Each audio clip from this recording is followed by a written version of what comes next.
ತನ್ನ 4 ಶಿಷ್ಯರು ಕ್ರಮವಾಗಿ ಸುಮಂತ, ಜೈಮಿನಿ, ಪೈಲ ಮತ್ತು ವೈಶಂಪಾಯನ, ಈ 4 ಶಿಷ್ಯರಿಗೆ ಇದನ್ನ ಬೋಧಿಸ್ತಾರೆ. 4 ಶಿಷ್ಯರಿಗೆ 4 ವೇದಗಳ ಹೊಣೆಗಾರಿಕೆಯನ್ನು ಕೊಟ್ಟು ಅದರಿಂದ ಶಾಖೋಪಶಾಖೆಗಳಾಗಿ ಬೆಳೆಯುವ ಹಾಗೆ ಮಾಡಿದ್ರು. ಇವತ್ತು ನಾವೆಲ್ಲ ಗೌರವಿಸಬೇಕಾದದ್ದು ಈ ಕಾರಣಕ್ಕೆ ವ್ಯಾಸರನ್ನ. ಜೊತೆಗೆ ಇದರ ಜೊತೆಗೆ ವೇದಗಳನ್ನ ವಿಭಾಗ ಮಾಡಿದ ಕಾರಣ ವೇದ ವ್ಯಸನಾತ್ ವೇದವ್ಯಾಸ, ವೇದಗಳ ವ್ಯಸನ, ಸಮಾಸ ವ್ಯಾಸ ಕೀರ್ತನೈಗೆ ವ್ಯಾಸ, ಅದರನ್ನ ಸಂಕ್ಷಿಪ್ತವಾಗಿಯೂ ವಿಸ್ತಾರವಾಗಿಯೂ ಹೇಳಿದ್ರು. ಸಮಾಸವಾದದ್ದನ್ನು ವ್ಯಸನ ಮಾಡಿದ್ರು, ಅಂದ್ರೆ ಅದಕ್ಕೆ ಪ್ರತ್ಯೇಕವಾದಂತಹ ಅದಕ್ಕೊಂದಷ್ಟು ವಿಭಾಗ ಮಾಡಿದ್ರು. ಆ ಕಾರಣಕ್ಕೆ ವ್ಯಾಸರಾದ್ರು. ಜೊತೆಗೆ ಇನ್ನೊಂದು ಕಾರಣ ಯಾವುದು ಅಂತಂದ್ರೆ 4 ವೇದಗಳನ್ನ ಅವರು ಉಳಿದವರು ಹೇಳಿದ್ದನ್ನು ಮಾಡಿದ್ರು.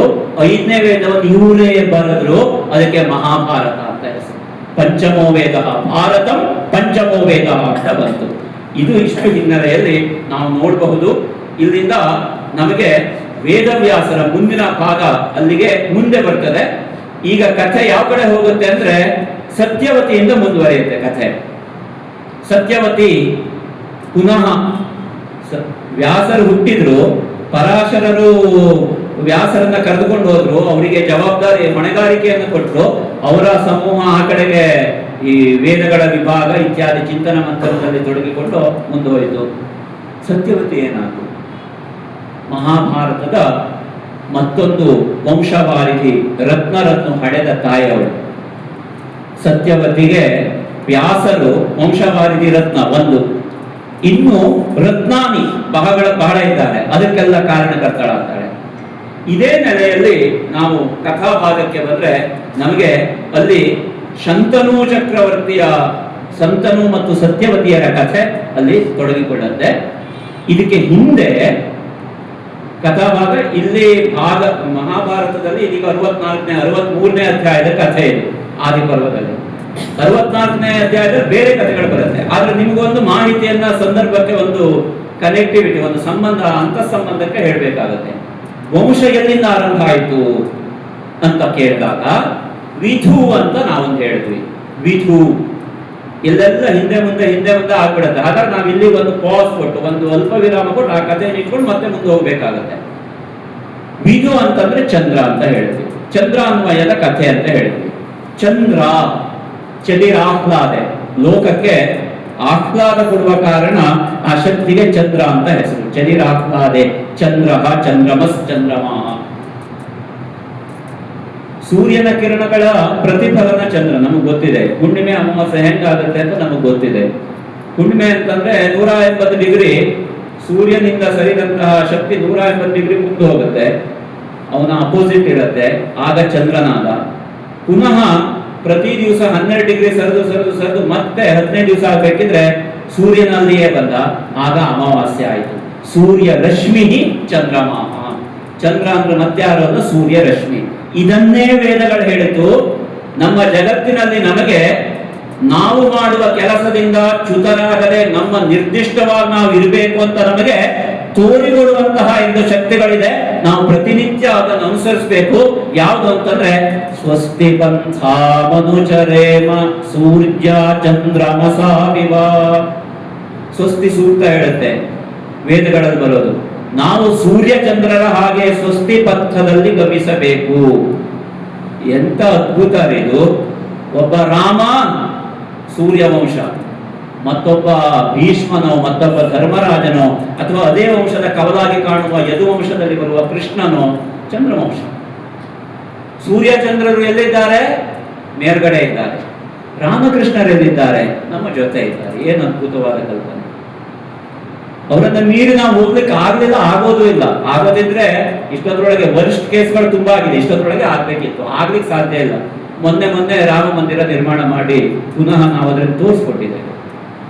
ಅಂದ್ರೆ ಇದು ಏನ್ ಹೇಳುತ್ತೆ ಅಂದ್ರೆ ಈ ಕಥಾಭಾಗದ ಜ್ವಲಂತವಾದ ಜೀವಂತವಾದ ಶಕ್ತಿಯನ್ನು ತೋರಿಸಿಕೊಡುತ್ತೆ. ಚಂದ್ರನಿಂದ ಬುಧನಿಂದ ಅನೇಕ ರಾಜಮಹಾರಾಜಗಳು ಬರ್ತಾರೆ. ಚಂದ್ರನ ಮಗನಾಗಿ ಬುಧ ಬಿಡ್ತಾನೆ, ಅಲ್ಲಿಂದ ನಹುಷಾರಿಗಳು ಬರ್ತಾರೆ, ಅನೇಕ ರಾಜ. ಈ ನಹುಷೋಪಾಖ್ಯಾನ ಇವತ್ತು ಹೇಳೋದಿಲ್ಲ, ಮುಂದೆ ವನವಾಸದಲ್ಲಿ ಅದನ್ನ ಬೋಧಿಸ್ತಾರೆ. ಆ ಸಂದರ್ಭಕ್ಕೆ ಅದು ಉಪಾಖ್ಯಾನಗಳಲ್ಲಿ ಪ್ರಸಿದ್ಧವಾದದ್ದು. ಆ ಸಂದರ್ಭಕ್ಕೆ ವಿವರವಾಗಿದೆ ಆಗ ಹೇಳೋಣ. ಈಗ ಕಥಾ ಭಾಗದಲ್ಲಿ ಇಂತಹ ಅನೇಕ ರಾಜ ಮಹಾರಾಜರುಗಳಿಂದ ಕೂಡಿದ ವಂಶದಲ್ಲಿ ನಮಗೆ ಶಂತನು ಅಥವಾ ಶಾಂತನು ಅಂತ. ಏನು ಶಂತನು ಅಥವಾ ಶಾಂತನು ಅಂತಂದ್ರೆ ಶಂ ತನುಹು ಯಸ್ಯ ಸಹ ಶಂತನು. ಒಬ್ಬ ವ್ಯಕ್ತಿಗೆ ಎಂತೆಂತಹ ಶಕ್ತಿಗಳು ಇರಬಹುದು ಎನ್ನುವುದನ್ನು ಮಹಾಭಾರತ ಕಲ್ಪಿಸಿಕೊಟ್ಟಿದೆ ಅಂತಂದ್ರೆ ನಾವು ಇವತ್ತು ಅದನ್ನು ಹಾಗೆ ಪಾಲಿಸಿಕೊಂಡು ಬಂದಿದ್ದೇವೆ. ಡಾಕ್ಟರ್ ಹತ್ರ ಹೋಗ್ತೀವಿ, ಎಲ್ಲಾ ಡಾಕ್ಟರು ಎಲ್ಲರಿಗೂ ಆಗ ಬರೋದಿಲ್ಲ. ಕೆಲವ್ರ ಬಗ್ಗೆ ನಾವು ಹೇಳೋದಿದೆ, ಏನು ಕೈ ಗುಣ ರೀ, ಅವ್ರು ಒಮ್ಮೆ ಪಲ್ಸ್ ರೇಟ್ ನೋಡಿದ್ರೆ ಸಾಕು ಎಲ್ಲ ಗುಣ ಆಗ್ಬಿಡತ್ತೆ. ಒಬ್ಬ ಅದೇ ಡಾಕ್ಟರ್ ಇನ್ನೊಬ್ಬನಿಗೆ ಆಗಲ್ಲ, ಇವನಿಗೆ ಕೈ ಒಮ್ಮೆ ಮುಟ್ಟಿ ತಟ್ಟಿ ನೋಡಿದ್ರೆ ಅಷ್ಟು ಮಾಡಿದ್ರೆ ಆಯ್ತು, ಸಮಾಧಾನ ಆಯ್ತು, ರೋಗ ಮಾಯ ಅಂತ ಹೇಳ್ತೀವಿ, ಒಳ್ಳೆ ಕೈ ಗುಣ ಅಂತ ಹೇಳ್ತೀವಿ. ಶಂತನು ಹೇಗಿದ್ದ ಅಂತಂದ್ರೆ ಅವನಿಗಿದ್ದ ವಿಶೇಷತೆ ಏನಂತಂದ್ರೆ ಅವನು ಯಾರನ್ನ ಸ್ಪರ್ಶಿಸ್ತಾನೋ ಅವನು ಅತ್ಯಂತ ಯುವಕನಾಗಿ ಕಂಗೊಳಿಸುವಷ್ಟು ಶಕ್ತಿಯನ್ನ ಪಡೆದುಕೊಳ್ತಾ ಇದ್ದ. ಶಂ ತನುಹು, ಅವನ ತನುವೇ ಅಷ್ಟು ಶುಭವಾಗಿತ್ತು, ಶುಭಕರವಾದ ಶರೀರ ಹೊಂದಿದವನು. ಅವನ ಹಿನ್ನೆಲೆಯಲ್ಲಿ ಅನೇಕ ರಾಜ ಮಹಾರಾಜಗಳು ಆಗಿ ಹೋಗಿದವರಿದ್ದಾರೆ, ಕಥೆಯಲ್ಲಿ ಮತ್ತೆ ಬರುತ್ತೆ ನೋಡೋಣ. ಶಂತನು ಆಳ್ವಿಕೆ ಮಾಡ್ಕೊಂಡಿದ್ದ. ಒಂದು ಸಲ ಏನಾಯ್ತಂದ್ರೆ ಆಳ್ವಿಕೆ ಮಾಡ್ಕೊಂಡಿದ್ದಂತಹ ಅವನು ಒಬ್ಬ ರಾಕ್ಷಸ, ಗಂಧರ್ವನೋ ರಾಕ್ಷಸನೋ ಬಂದು ಉಪಟಳ ಕೊಟ್ಟಿದ್ದಾನೆ ಅಂತ ದೂರು ಬಂದಾಗ ಈ ಯಮುನೆಯ ತಟಕ್ಕೆ ಬರ್ತಾನವನು. ಅಲ್ಲಿಗೆ ಬಂದು ಅಲ್ಲಿ ಇದ್ದಂತಹ ಆ ರಾಕ್ಷಸನನ್ನ ಕೊಂದು ಓಡಿಸಿದ. ಇವನು ವಿಶ್ರಾಂತಿ ತೆಗೆದುಕೊಳ್ಬೇಕು ಅಂತ ಯಮುನೆಯ ತಟಕ್ಕೆ ಬಂದ. ಯಮುನೆ ತಟಕ್ಕೆ ಬಂದ್ರೆ ಯೋಜನಾಂತರದಿಂದ ಇವನ ವಾಸನೆ ಅಡ್ಕೊಂಡು ಬಂದಿದೆ. ಇವನನ್ನು ಏನೋ ಒಳ್ಳೆ ಪರಿಮಳವಲ್ಲ, ಏನ್ ಪರಿಮಳ ಅಂತ ಅದನ್ನೇ ಆಸ್ವಾದನೆ ಮಾಡ್ತಾ ಮಲ್ಕೊಂಡಿದ್ದಾನೆ. ಮಲ್ಕೊಂಡು ತುಂಬಾ ಸಂತೋಷ ಆಯಿತು. ಏನೋ ಒಂದು ಅವನ ಒಳಗಿನ ಯಾವುದೋ ಒಂದು ಶಕ್ತಿ ಜಾಗೃತವಾಗ್ತಾ ಇದೆ, ಅವನಿಗೂ ಗೊತ್ತಿಲ್ಲ ಏನಾಗ್ತಾ ಇದೆ ಅಂತ. ಆ ಸಂದರ್ಭಕ್ಕೆ ಸಂತೋಷದಿಂದ ಎಲ್ಲ ಆಸ್ವಾದನೆ ಮಾಡ್ಕೊಂಡಿದ್ದ. ಆಸ್ವಾದಿಸ್ತಾ ಇದ್ದಂತಹ ಅವನಿಗೆ ಒಂದು ಹೆಣ್ಣು ಮಗಳು ದೋಣಿ ನಡೆಸ್ತಾ ಇದ್ದಿದ್ದು ಕಂಡು ಬಂತು. ಅವಳನ್ನು ನೋಡಿದಂತಹ ಸಂದರ್ಭಕ್ಕೆ ಅವಳು ಯಾರು ಏನು ಅಂತ ಕೇಳ್ದ. ನೇರವಾಗಿ ಅವಳು ಮುಂದೆ ಅಪೇಕ್ಷೆಯನ್ನ ಮುಂದಿಟ್ಟ. ಹೇಳಿದ್ನಲ್ಲ ಆಗ್ತಾನೆ, ಸ್ವಲ್ಪ ಹೊತ್ತಿನಿಂದ ಹೇಳಿದೆ, ಈ ಸತ್ಯವತಿಗೆ ಮತ್ತೊಮ್ಮೆ ಇದೇ ಪ್ರಕರಣ ಬರುತ್ತೆ. ಅವಳಲ್ಲಿ ಇರುವ ರೂಪಲಾವಣ್ಯ ಅಂಥದ್ದಿತ್ತು ಅಂತ ನಾವು ಹೇಳ್ಬಹುದೋ ಏನೋ. ನೇರವಾಗಿ ಕೇಳ್ದ, ನಿನ್ನನ್ನು ನಾನು ಮದುವೆ ಆಗ್ಬೇಕು ಅಂತ. ಒಮ್ಮೆ ಒಂದು ಪ್ರಕರಣದಲ್ಲಿ ಈ ಸತ್ಯವತಿಗೆ ಅನುಭವ ಆಗಿದೆ, ಏನೇನಾಗಿದೆ ಅಂತ. ಏನಾಗಿದೆ, ಕನ್ಯಾತ್ವವನ್ನು ಕೊಟ್ಟು ಹೋಗಿದ್ದಕ್ಕೆ ಇವಳು ಮರ್ಯಾದೆಯನ್ನು ಉಳ್ಕೊಂಡಿದ್ದಾಳೆ. ಪುನಃ ಒಬ್ಬ ರಾಜ ಕೇಳ್ತಾ ಇದ್ದಾನೆ. ಅವಳು ಪ್ರಾಮಾಣಿಕವಾಗಿ ಒಂದು ಅಭಿಪ್ರಾಯ ಹೇಳ್ತಾಳೆ. ನಾವು ಮ್ಯಾರೇಜ್ ಆದ್ವಿ, ರಿಜಿಸ್ಟರ್ ಮ್ಯಾರೇಜ್ ಆದ್ವಿ ಅಂತ ಅಪ್ಪ ಅಮ್ಮನಿಗೆ ಒಂದು ಮೆಸೇಜ್ ಕಳಿಸಿ ಅವ್ರು ಇದು ಬಿಡ್ತಾರೆ. ಅಪ್ಪ ಅಮ್ಮನ ಕಥೆ ಯಾರಿಗೆ ಗೊತ್ತು, ಯಾರು ಹೇಳೋದು, ಅವ್ರ ನರಳಾಟ ಯಾರು ಕೇಳೋದು? ಆ ಹೆಣ್ಣು ಮಗಳು ಅದಕ್ಕೆ ಅಪವಾದವಾಗಿದೆ. ಹೆಣ್ಣು ಮಕ್ಕಳು ಹೇಗಿರ್ಬೇಕು ಅಂದ್ರೆ ಸತ್ಯವತಿಯ ಹಾಗಿರ್ಬೇಕು ಎನ್ನುವುದನ್ನು ನಾವಿಲ್ಲಿ ಕಲಿಬೇಕು. ಅವಳು ಹೇಳ್ತಾಳೆ, ನಾನು ಮದುವೆ ಆಗ್ಲಿಕ್ಕೆ ಸಿದ್ಧಳಿದ್ದೇನೆ, ಆದ್ರೆ ಅಪ್ಪ ಒಪ್ಪಿಗೆ ಕೊಟ್ಟರೆ. ಅಪ್ಪನಲ್ಲಿ ಶಂತನು ಹೋಗ್ತಾನೆ. ದಾಶರಾಜ, ಆ ದಾಶರಾಜ ತುಂಬಾ ಬುದ್ಧಿವಂತ. ನಾವು ಯಕ್ಷಗಾನ ನೋಡುವವರಿಗೆ ನಾನು ಅದನ್ನ ವಿವರಿಸಬೇಕು ಅಂತಿಲ್ಲ, ಈ ಭಾಗದವರಿಗೆ ನಮಗೆಲ್ಲ ಗೊತ್ತಿದೆ ಎಷ್ಟು ಅದ್ಭುತವಾದ ಒಂದು ಪಾತ್ರವಾಗಿ ಅದು ಚಿತ್ರಿತವಾಗಿದೆ ಅಂತ. ಬುದ್ಧಿವಂತ ಅವನು, ಒಂದೇ ಮಾತಲ್ಲಿ. ಅವನಿಗೂ ಇವಳ ಶಕ್ತಿ ಗೊತ್ತಾಗಿದೆ. ಇವಳನ್ನು ಒಂದು ಒಳ್ಳೆಯ ಸ್ಥಳಕ್ಕೆ ಸೇರಿಸಬೇಕಾದ ತನ್ನ ಕರ್ತವ್ಯ ಅಂತ ಬಗೆದು ಅವಳನ್ನು ಎಷ್ಟೊತ್ತಿಗೂ ಕನ್ಯಾದಾನ ಅಂದ್ರೆ ತ್ಯಾಗ ಮಾಡಲಿಕ್ಕೆ ಸಿದ್ಧವಾಗಿರುವ ಭೂಮಿಕೆಯಲ್ಲಿರುವ ಒಬ್ಬ ಒಳ್ಳೆಯ ಅಪ್ಪ ಮಗಳು ಹೆಂಗಿರ್ಬೇಕು ಅಂದ್ರೆ ಹಂಗಿರ್ಬೇಕು ಅಂತ ಹೇಳುವಂತಹ ಒಂದು ತಾಯಿ ಮಗಳ ಸಂಬಂಧ. ಹೇಳಾದ್ಮೇಲೆ ಇವನಲ್ಲಿ ದಾಶರಾಜನಲ್ಲಿ ಹೋಗಿ ಕೇಳಿದಾಗ ದಾಶರಾಜ ಅವನನ್ನು ನೋಡಿ ಅವರನ್ನು ಹೇಳ್ತಾನೆ,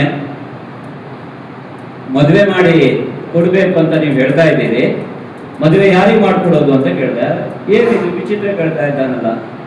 ಯಾಕೆ ಅಂತಂದ್ರೆ ನಮಗೆ ಕಥಾಭಾಗದಲ್ಲಿ ಒಂದು ಹಂತ ಮುಂದೆ ಹೋಗಿದ್ದೇನೆ ನಾನು, ನಿಮ್ಗೆ ಅರ್ಥ ಆಗ್ತಾ ಇದೆ ಅಂತ ಅನ್ಕೊಳ್ತೇನೆ. ಈ ಅನುಕ್ರಮದಲ್ಲಿ ಓದಿದ್ರಿಂದ ಹಾಗಾಗಿದೆ. ಒಬ್ಬ ಮಗ ಹುಟ್ಟಿದಾನೆ, ಗಂಗೆಯಲ್ಲಿ ಒಬ್ಬ ಮಗ ಹುಟ್ಟಿದಾನೆ. ಎಲ್ಲ ಕನಿಷ್ಠ ಪಕ್ಷ 2-3 ಜನರ ಜೊತೆಗೆ ಸಂಬಂಧ ಹೊಂದಿದವರೇ ಇರೋದಿಲ್ಲ. ಇದು ಅಪಚಾರದಲ್ಲಿ ನಾನು ಹೇಳ್ತಾ ಇಲ್ಲ, ದಯವಿಟ್ಟು ಹಾಗೆ ತಿಳ್ಕೊಳ್ಬೇಡಿ. ಆ ಕಾಲಘಟ್ಟವನ್ನು ನಾವು ಗಮನಿಸಬೇಕು, ಆ ಕಾಲಘಟ್ಟದ ವ್ಯವಸ್ಥೆಯನ್ನು ಗಮನಿಸಬೇಕು. ಮತ್ತು ರಾಜ ಮಹಾರಾಜರುಗಳ ಕಥೆ. ಇದು ಆಕ್ಷೇಪ ಮಾಡಲಿಕ್ಕೂ ವಿಷಯ ಅಲ್ಲ, ಅಥವಾ ಇದು ನಿಂದಿತವಾದ ಕಾರ್ಯವೂ ಅಲ್ಲ. ರಾಜರುಗಳು ರಾಜಾನಃ ಬಹು ವಲ್ಲಭ, ಅವರಿಗ ಒಂದು ಸ್ವರೂಪ ಸಾಧ್ಯತೆಯನ್ನು ಮೊದಲೇ ಚಿಂತಿಸಿ ಕೊಟ್ಟುಬಿಟ್ಟಿದ್ದಾರೆ. ಆದ್ರಿಂದ ತಪ್ಪು ಅಂತಲ್ಲ. ಇವನಿಗೆ ಏನಾಗಿದೆ ಅಂತಂದ್ರೆ ಇನ್ನೊಂದು ಕಥೆ ಬಂದಿದೆ, ಕಥೆ ಆಗಿದೆ. ಶಂತನುವಿಗೆ ಏನಾಗಿದೆ, ಗಂಗೆಯ ಜೊತೆಗೆ ಅವನ ವಿವಾಹ ಆಗಿದೆ. ಗಂಗೆಯ ಜೊತೆಗೆ ವಿವಾಹ ಆಗುವಲ್ಲಿ ಗಂಗೆ ಏನಾಗಿದ್ದಾಳೆ ಅಂದ್ರೆ ಮೇಲಿನ ಲೋಕಕ್ಕೆ ಕೆಳಗೆ ಕುಸಿದು ಬಿದ್ದಿದ್ದಾಳೆ. ಮೇಲಿನ ಲೋಕದಲ್ಲಿ ದೇವಲೋಕದಲ್ಲಿ ಇದ್ದಾಗ ಒಬ್ಬನನ್ನ ಸ್ವಲ್ಪ ಕಣ್ಣು ಹೀಗೆ ಮಾಡಿ ನೋಡಿದ್ದಕ್ಕೆ ಅವಳಿಗೊಂದು ಶಾಪ ಬಂದಿತ್ತು. ಅವಳಿಗೆ ನದಿಯಾಗಿ ಭೂಮಿಗೆ ಹೋಗುವಂತಹ ಒಂದು ಸನ್ನಿವೇಶ ನಿರ್ಮಾಣ ಆಗಿತ್ತು. ಗಂಗೆ ನದಿಯಾಗಿ ಭೂಮಿಯಲ್ಲಿದ್ದು ಅವಳ ಕಥೆ ಅದು ದೊಡ್ಡ ಗಂಗಾ ನದಿಯಷ್ಟೇ ದೀರ್ಘ ಇದೆ.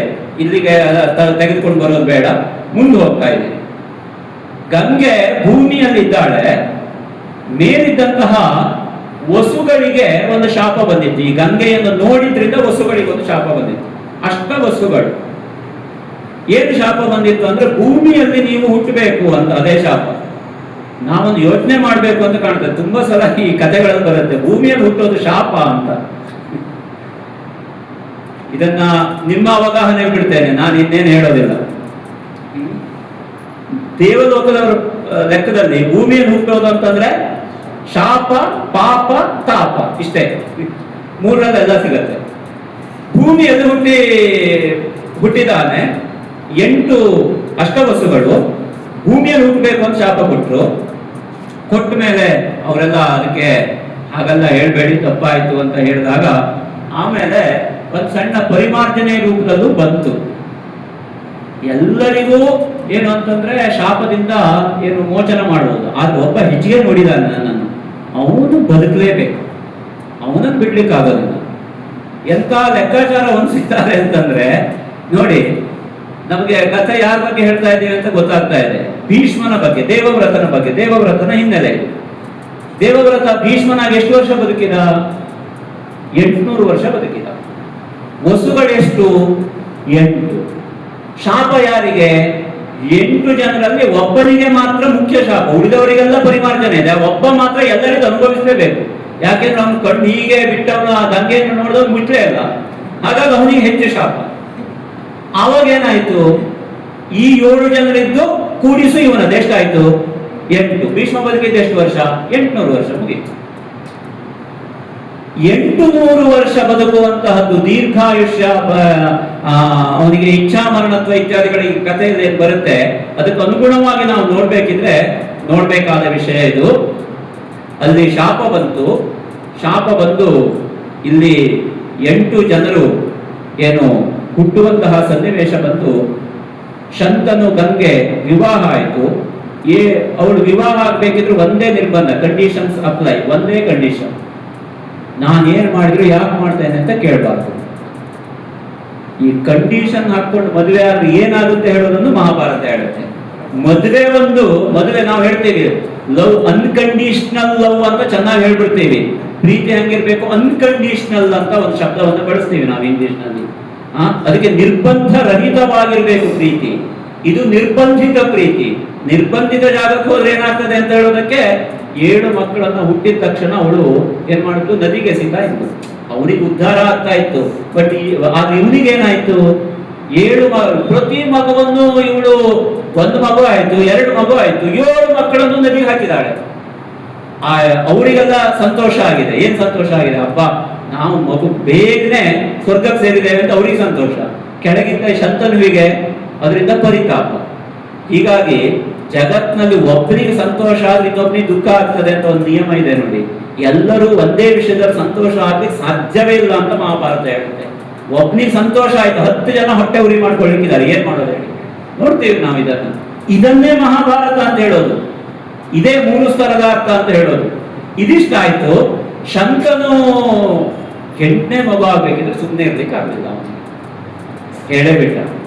ಅಂದ್ರೆ ಪ್ರಾಯ ಯೌವನದ ಆ ಮದದಲ್ಲಿದ್ದ ಶಂತನು ಆಗಿದೆ, ಶಾಂತನಾಗಿದ್ದ. ಇನ್ನ ಸಾಕು, ಮಕ್ಕಳು ಮರಿ ಅಂತ ಇಟ್ಕೊಳ್ಬೇಕು, ಇಲ್ಲ ಇವಳು ನನ್ನನ್ನು ಇನ್ನೊಂದು ದಿವಸ ಏನೋ ಅಂದ್ಕೊಂಡಿರ್ಬೇಕು ಈ ರೀತಿ. ಹಾಗಾಗಿ ಏನ್ ಮಾಡ್ದ ಅಂತಂದ್ರೆ ಕೇಳಬೇಕ, ಯಾಕೆ ನೀನು ಹೀಗೆ ಕೊಡ್ತೀಯ? ಇವಳು ಅದನ್ನ ಕಾಯ್ತಾ ಇದ್ಲು. ಗಂಗೆ ಕೇಳಿದ್ಲಲ್ಲ, ಇನ್ನು ನೀನು ಹೇಳಲಿಕ್ಕಿಲ್ಲ, ನಾನು ಹೊರಟೆ ಅಂತ ಹೊರಟೇ ಬಿಟ್ರು. ಆದ್ರೆ ಹೊರಡಬೇಕಿದ್ರೆ ಒಂದು ಮಾತನ್ನು ಹೇಳ್ತಾಳೆ, ಇದು ಪ್ರಕೃತಿ ನಿಯಮ, ಇದು ವಿಧಿ ಲಿಖಿತವಾದದ್ದು, ಬೇಸರ ಮಾಡಬೇಡ. ಆದ್ರೆ ಈಗ ಹುಟ್ಟಿದ ಮಗು ಇದೆಯಲ್ಲ, ಈ ಮಗು ಏನಾಗ್ತಾನೆ ಅಂತಂದ್ರೆ ವಿಧುವಂಶವಾರಿಧಿ ರತ್ನನಾಗ್ತಾನೆ. ಈ ಚಂದ್ರಾನ್ವಯದ ರತ್ನಪ್ರಾಯನಾದ ಮಗನಾಗಿ ಬೆಳಿತಾನೆ.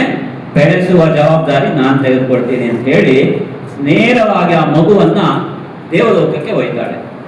ದೇವಲೋಕಕ್ಕೆ ಒಯ್ದು 2-3 ವರ್ಷಗಳ ಅವಧಿ, ದೇವಮಾನದಲ್ಲಿ 2-3 ವರ್ಷಗಳ ಅವಧಿ ಅವನಿಗೆ ಬೃಹಸ್ಪತಿಗಳಿಂದ ದೇವಲೋಕದ ದೇವತತ್ವಗಳನ್ನೆಲ್ಲ ಕಲಿಸ್ತಾಳೆ.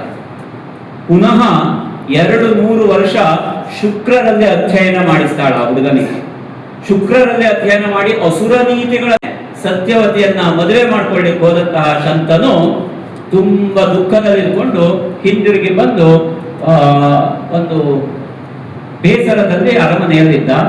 ಮಗ, ಪ್ರಾಯಪ್ರಬುದ್ಧನಾದ ಮಗ ಸಂತೋಷದಲ್ಲಿ ಅಪ್ಪನಿಗೆಲ್ಲ ಹೇಳ್ಬೇಕು ಅಂತ ಬಂದಿದ್ದಾನೆ.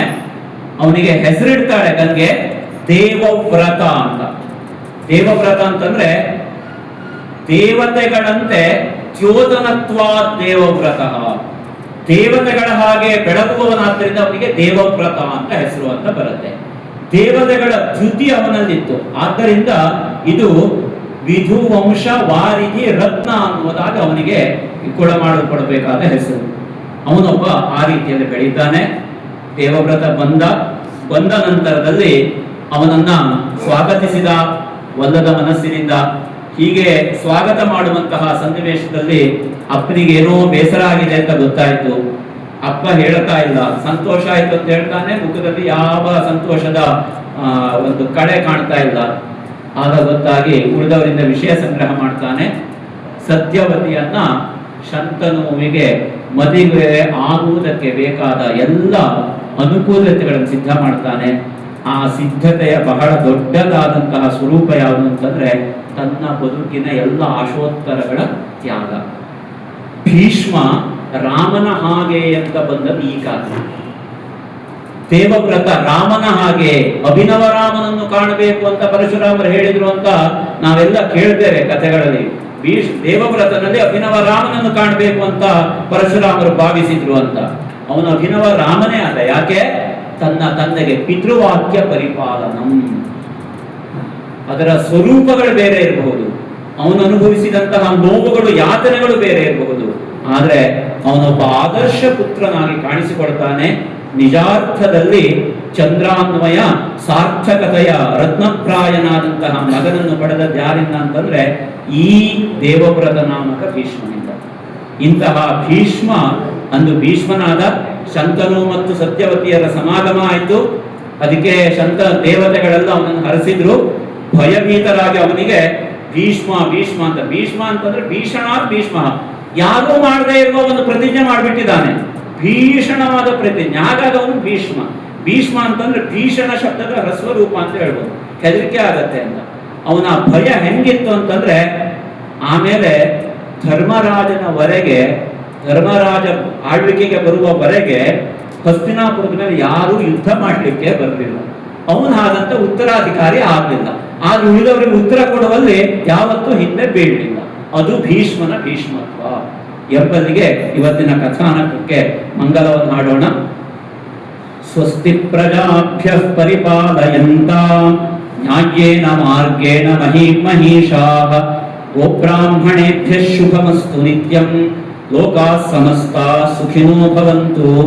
ಕಾಲೇ ವರ್ಷತು ಪರ್ಜನ್ಯಃ ಪೃಥಿವೀ ಸಸ್ಯಶಾಲಿನಿ ದೇಶೋಯಂ ಕ್ಷೋಭರಹಿತಃ ಸಜ್ಜನಾಃ ಸಂತು ನಿರ್ಭಯಾಃ ಅಪುತ್ರಾಃ ಪುತ್ರಿಣಃ ಸಂತು ಪುತ್ರಿಣಃ ಸಂತು ಪೌತ್ರಿಣಃ ಅಧನಾಃ ಸದನಾಃ ಸಂತು ಜೀವಂತು ಶರದಾಂ ಶತಂ ಸರ್ವೇ ಸಂತು ನಿರಾಮಯಾಃ. ಓಂ ಶಾಂತಿ ಶಾಂತಿ ಶಾಂತಿ. ಶ್ರೀ ಗುರುಭ್ಯೋ ನಮಃ. ಹರಿ ಓಂ. ನಮಸ್ಕಾರ.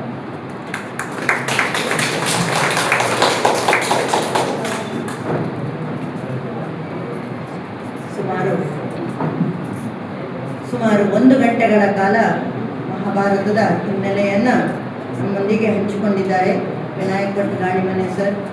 ಎಲ್ಲ ಶ್ರೋತೃಗಳ ಪರವಾಗಿ ಅತ್ಯಂತ ಗೌರವಯುತವಾದ ನಮನಗಳನ್ನು ಈ ಸಂದರ್ಭದಲ್ಲಿ ತಮಗೆ ನೀಡುತ್ತಾ ಇದ್ದೇವೆ. ಕಾರ್ಯಕ್ರಮದ ಕೊನೆಯ ಹಂತವಾಗಿ ಧನ್ಯವಾದ ಸಮರ್ಪಣೆ ಶ್ರೀ ಜಗದೀಶ್ ಗೋಖಲೆ.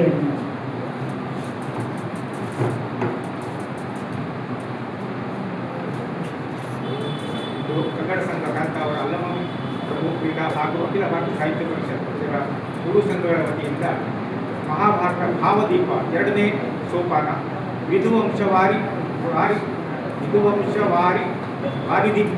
ವಿದ್ಯುವಂಶವಾರಿಧಿ ರತ್ನ ಎಂಬ ಮಾಲಿಕೆಯಲ್ಲಿ ಉಪನ್ಯಾಸ ನೀಡಿದ್ದಾರೆ ಡಾಕ್ಟರ್ ವಿನಾಯಕ್ ಭಟ್ ಗಾಳಿಮನೆ. ಇವರಿಗೆ ಮೂರು ಸಂಘಗಳ ಪರವಾಗಿ ಕೃತಜ್ಞತೆಗಳನ್ನು ಸಮರ್ಪಿಸ್ತಾ ಇದ್ದಾರೆ. ಇತರ ಈ ಸಮಾರಂಭದ ಅಧ್ಯಕ್ಷತೆಯನ್ನು ಡಾಕ್ಟರ್ ರಂಗಸಾಲೆ ಅವರು ವಹಿಸಿದ್ದಾರೆ. ಅವರು ಈ ಸಭೆಯನ್ನು ಯಶಸ್ವಿಗೊಳಿಸಿದ್ದಾರೆ. ಅವರಿಗೂ ಧನ್ಯವಾದಗಳು. ಅದೇ ಥರ ನಮ್ಮ ಅಖಿಲ ಭಾರತ ಸಾಹಿತ್ಯ ಪರಿಷತ್ ಇದರ ಕಾರ್ಕಳ ತಾಲೂಕು ಘಟಕದ ಅಧ್ಯಕ್ಷೆ ಶ್ರೀಮತಿ ಮಿತ್ರಪ್ರಭಾ ಹೆಗ್ಡೆ ಅವರಿಗೂ ಸಂಘಗಳ ಪರವಾಗಿ ಕೃತಜ್ಞತೆ. ಅದೇ ಥರ ನಮ್ಮ ನಿತ್ಯಾನಂದ ಪೈ ಅವರು ಇಷ್ಟೇ ಇನ್ನೊಂದು ಪ್ರಮುಖ ಕಾರ್ಯಕ್ರಮದ ಕಾರಣ ನಮ್ಮನ್ನು ಮಧ್ಯದಲ್ಲಿ ಇಲ್ಲಿ ಮಾಡಿ ಹೋಗಿದ್ದಾರೆ. ಅವರಿಗೂ ಕೃತಜ್ಞತೆಗಳು. ಅದೇ ಥರ ಇವತ್ತು ಸುಶ್ರಾವ್ಯ ಪ್ರಾರ್ಥನೆ ಆಗಿದ್ದಾರೆ ನಮ್ಮವರೇ ಆದ ಶ್ರೀಮತಿ ಗೀತಾ ಟಿ ಮಲ್ಯಾರ್ ಅವರಿಗೆ, ಹಾಗೆ ಕಾರ್ಯಕ್ರಮ ನಿರ್ವಹಣೆ ಮಾಡಿದ್ದಾರೆ ನಮ್ಮ ಶ್ರೀಮತಿ ಸುಲೋಚನಾ ಅವರು, ಸ್ವಾಗತ ಭಾಷಣ ಮಾಡಿದ್ದಾರೆ ಸದಾನಂದ ನಾರಾವಿ ಅವರು, ಅದೇ ಥರ ಧ್ವನಿವರ್ಧಕ ಒದಗಿಸಿದ್ದಾರೆ ಶ್ರೀ ಅರುಣ್ ಕುಮಾರ್ ಅವರು.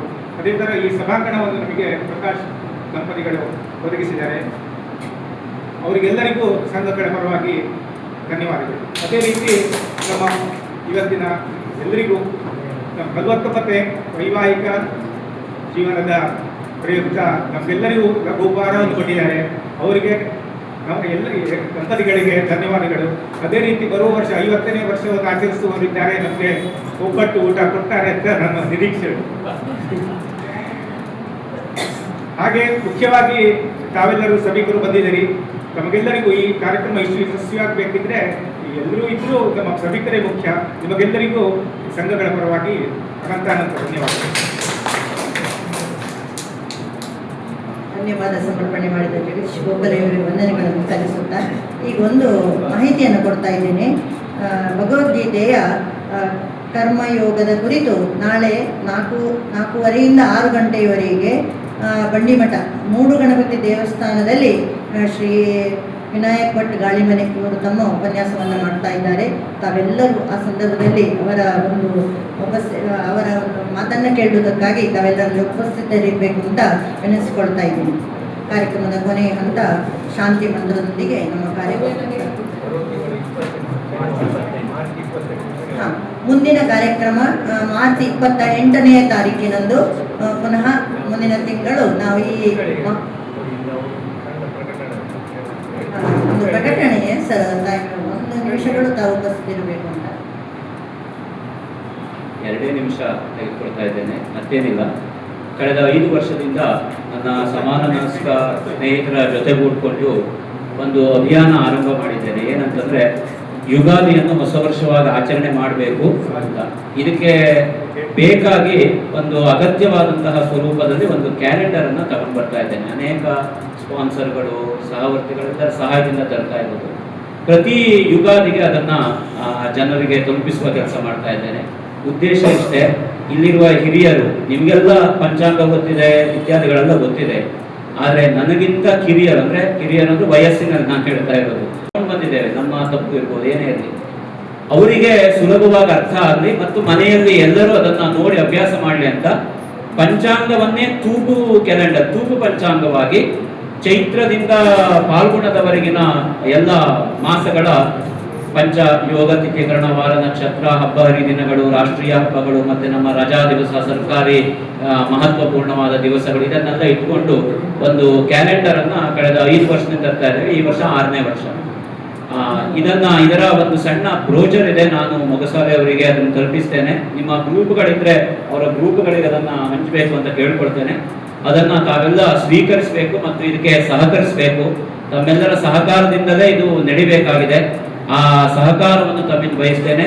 ಮುಖ್ಯವಾಗಿ ಈ ಪಂಚಾಂಗವನ್ನ ತಾವೆಲ್ಲ ಸ್ವೀಕರಿಸಿ ಮನೆಯಲ್ಲಿ ನೀವು ದೇವ್ರ ಮನೆಯಲ್ಲಿ ಇಟ್ಟರು ಆಯ್ತು, ಹೊರಗಡೆ ಇಟ್ಟರು ಆಯ್ತು, ಮಕ್ಕಳಿಗೆ ಕಾಣುವ ಹಾಗೆ ಅಭ್ಯಾಸ ಆಗುವ ಹಾಗೆ ಮಾಡಿದ್ರೆ ಮಕ್ಕಳಿಗೆ ಯುಗಾದಿ ಶಾಲಿವಾಹನ ಎನ್ನುವವನು ನಮ್ಮ ಒಬ್ಬ ಶಕಪುರುಷ ಇದ್ದಾನೆ ಹೇಳೋದು ಗೊತ್ತಾಗತ್ತೆ. ಇಲ್ಲೇ ಇದ್ರೆ ತಪ್ಪಲ್ಲ ಉಳಿದವರನ್ನು ನಾವು ಶಕಪುರುಷ ಅಂತ ಹೇಳೋದು, ಆದ್ರೆ ಆ ತಪ್ಪಿಗಿಂತ ಮಿಗಿಲಾಗಿ ಎಲ್ಲೋ ಒಂದ್ ಕಡೆ ದಾರಿ ತಪ್ಪಿಸುವ ಕೆಲಸವೂ ಆಗ್ಬಿಡತ್ತೆ. ಇವತ್ತು ಶಕ ಯಾರು ಅಂದ್ರೆ ಕ್ರಿಸ್ತ ಶಕ ಅಂತ ಹೇಳ್ಬಿಡ್ತೀವಿ. ತಪ್ಪು ಅಂತ ನಾನು ಹೇಳ್ತಾ ಇಲ್ಲ, ಕ್ರಿಸ್ತರನ್ನ ನಾನು ಗೌರವಿಸ್ತೇನೆ, ಆದ್ರೆ ಮೊದಲು ನಮ್ಮದನ್ನ ನಾವು ಉಳಿಸ್ಕೊಳ್ಳೋಣ, ಆಮೇಲೆ ಉಳಿದವರನ್ನ ಗೌರವಿಸೋಣ ಎನ್ನುವ ಒಂದು ಸಣ್ಣ ತತ್ವ ನನ್ನದು. ಈ ನೆಲೆಯಲ್ಲಿ ಇದನ್ನ ತಾವೆಲ್ಲ ಬೆಂಬಲಿಸಬೇಕು ಅಂತ ಕೇಳ್ಕೊಳ್ತಾ ಇದ್ದೀನಿ. ಒಂದು ಕ್ಯಾಲೆಂಡರ್ಗೆ 75 ರೂಪಾಯಿ ಮುಖಬೆಲೆ ಇದೆ. 12 ತಿಂಗಳ ಎಲ್ಲ ಮಾಹಿತಿಗಳು ನಿಮಗೆ ಸಿಗತ್ತೆ. ಪುನಃ ಓಪನ್ ಆಗಿ ಹೇಳ್ತೇನೆ, ಇದು ವ್ಯವಹಾರ ಅಂತ ಭಾವಿಸಬಾರ್ದು ಅಂತ ಹೇಳ್ಕೊಂಡು ಯಾರಾದ್ರೂ ಸ್ಪಾನ್ಸರ್ಶಿಪ್ ಮಾಡೋದಿದ್ರೆ ಕೂಡ ಅದಕ್ಕೆ ಅವಕಾಶ ಇದೆ, ಮಾಡಲೇಬೇಕು ಅಂತಲ್ಲ. ಕ್ಯಾಲೆಂಡರ್ ತೆಗೆದುಕೊಂಡ್ರೆ ಬಹಳ ದೊಡ್ಡ ಒಂದು ಸಹಕಾರ ಅಂತ ಅನ್ಕೊಳ್ತೀನಿ. ಅದಕ್ಕೂ ಹೆಚ್ಚಿನ ಸಹಾಯ ಮಾಡೋದಿದ್ರು ಕೂಡ ಅವಕಾಶ ಇದೆ ಅಂತ ಹೇಳೋದು ಬಯಸ್ತೇನೆ.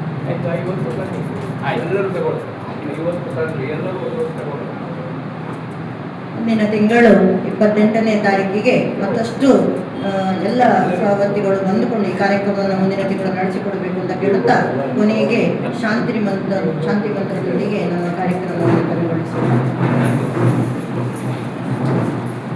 ಸರ್ವೇ ಭವಂತು